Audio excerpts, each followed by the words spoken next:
আউযু বিল্লাহি মিনাশ শাইতানির রাজিম। বিসমিল্লাহির রহমানির রহিম।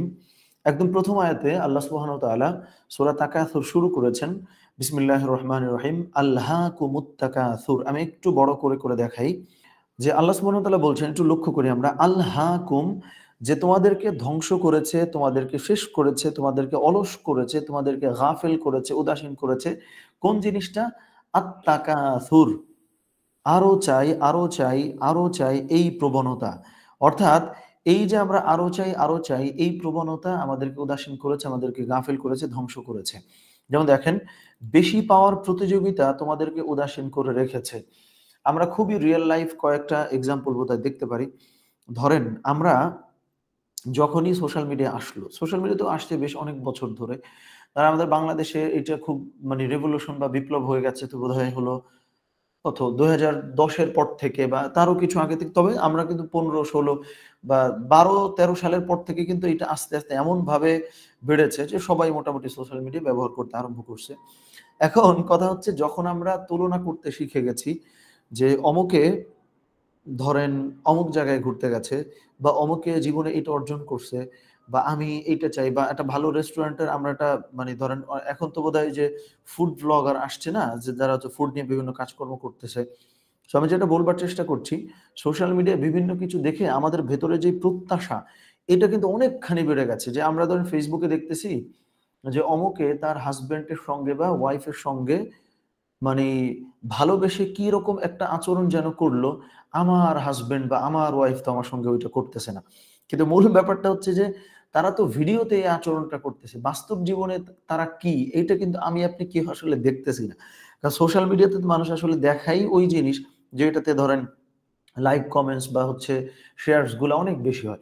তো যার ফলে হইছে কি, যেটা আমি বলতে চাচ্ছি, আমাদের যখনই প্রত্যাশাটা বেড়ে গেল, আমাদের যখনই এক্সপেকটেশনটা আসলে বেড়ে গেল যে আরো চাই, আরো চাই, আরো চাই, এই প্রবণতা আমাদেরকে কিন্তু একদম শেষ করে ফেলছে। কিভাবে শেষ করছে দেখেন, এই আয়াতে যে অনেকগুলো কথা আমরা শুরুতে বললাম যে ধ্বংস করেছে, উদাসীন করেছে। দেখেন, আপনি যখনই নন-স্টপ স্ক্রলিং করতে থাকবেন সোশ্যাল মিডিয়া, এটা কিন্তু আপনার ফোকাস এমনভাবে নষ্ট করবে যে আপনি কোনো কাজ ভাই ৫ মিনিট টানা করতে পারবেন না।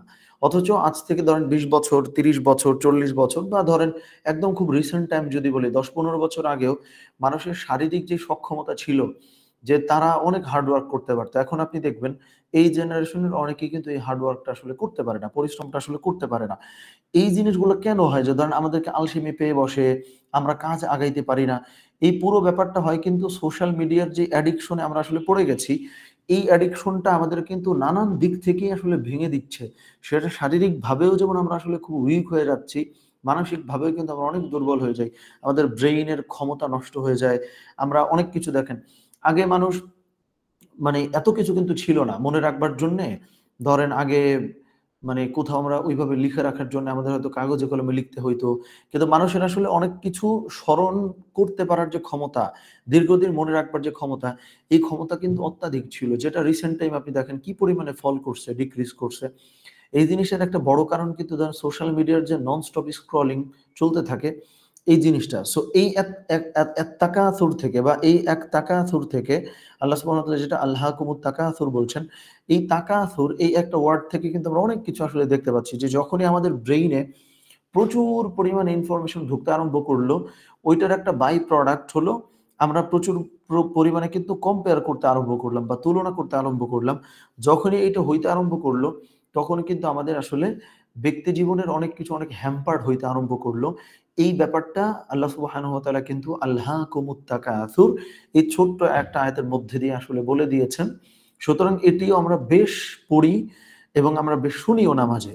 যার জন্যে আল্লাকুমুত তাকাসুর এই আয়াতটা এখন থেকে আমরা যখনই নামাজে তিলাওয়াত করব, তখনই আমাদের মধ্যে যেন এই ব্যাপারটা থাকে যে আরো চাই, আরো চাই, আরো খেতে চাই, আরো পেতে চাই, আরো দেখতে চাই, আরো যেতে চাই, আরো ঘুরতে চাই।